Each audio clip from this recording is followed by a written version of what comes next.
Today marks the 30th anniversary of the 1994 San Marino Grand Prix, which of course means that today marks the 30th anniversary of the loss of Ayrton Senna. Therefore, in today's sprint video, I want to pay tribute to the Brazilian master by looking back at one of his greatest days. There is argument about what his best drive was. Portugal 85, Japan 88, Brazil 91, but for me, nothing shows his godlike talent like the race in the drizzly rain in the Midlands. This is the story of the 1993 European Grand Prix. Senna's Masterclass. So, as ever, we need a bit of background. Despite all his success with the team, by 1993, the McLaren team were chasing the technical marvel of Williams with their dancing FW15C. Not quite to the level of the 14B, but not far off. In qualifying at Donington Park, it was the second Williams front row lockout in succession, while Senna was on the second row in fourth. Just a tenth of Schumacher, but over a second and a half off pole. Such was the Williams advantage in dry conditions. Now let me tell you, I've been living nearby Donington for the past couple of years, and a sunny day is something of an event up here. Usually it's overcast and rainy, and so it was the case on the 11th of April 1993. 2024 isn't much better either. Absolutely chucking it down. Lovely stuff. Greatness began at the change of the lights. Senna had an alright start, but both he and Schumacher got jumped by a rapid Wendlinger into turn 1. So, lap 1, turn 1, Senna lies 5th. Can't be having that. Senna gets a better exit than Schumacher and is up to 4th. Into the old hairpin, outside becomes inside, up to 3rd. Into McLean's, turn 7, up the inside of Damon Hill and into 2nd. Finally, the Melbourne hairpin, Senna sends one down the inside of Prost. And yes, in one lap he goes from 5th to 1st. The lap of the gods. Senna led the first lap by 7 tenths from Prost. And bear in mind, he was 1.6 seconds slower in qualifying. The Brazilian's lap 2 lead was, I'll give you a moment to guess, 4.2 seconds. That's right, Senna was 3.5 seconds faster than Prost on lap 2.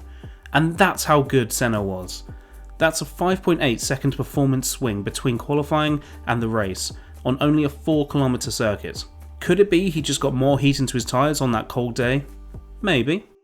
But where I think the difference came from was the sheer belief in his ability. While most were tiptoeing around, trying not to chuck it off the island, Senna knew exactly what he could do in the conditions and was driving on the limit straight from the go. But hey, this is just lap 2. What about the rest of the race? There's an old English expression, an April shower won't last half an hour, and it was one of those days where it rained for a bit, stopped, rained, stopped, and so on and so forth. This is where we see one of Senna's other master attributes. If Rudi Caracciola was the Regenmeister, then Senna was the Mestre da Chuva, apparently. I don't speak Portuguese. We've already seen how much faster he can go on the damp track, but he also possessed a superhuman ability to stay on whatever tyres he had on and put good laps in.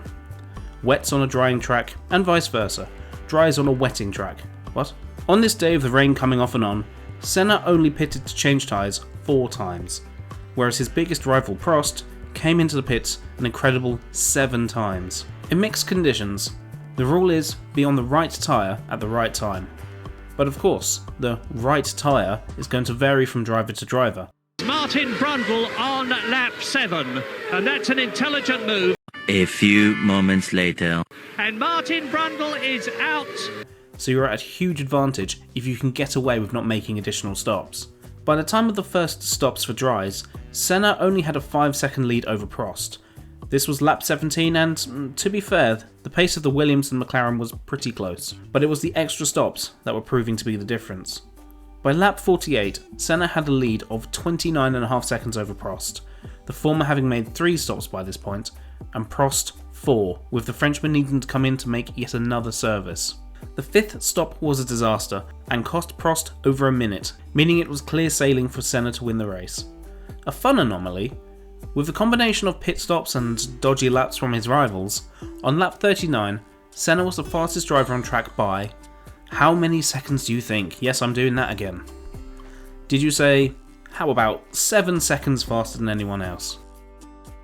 Into the dying laps, Senna had a lap lead over the field, but let Hill past as Brazilian had backed right off and won the 1993 European Grand Prix by 1 minute and 23 seconds, with only Damon Hill being the other driver to finish on the lead lap.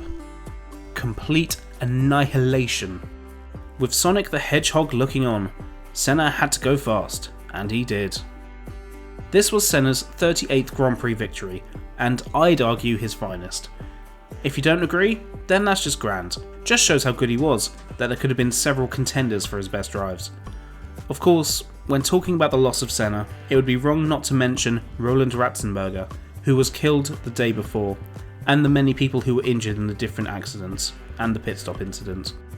30 years on, Ayrton Senna has almost a godlike status in the pantheon of motor racing greats, and the European Grand Prix of 1993 goes a long way to explaining why.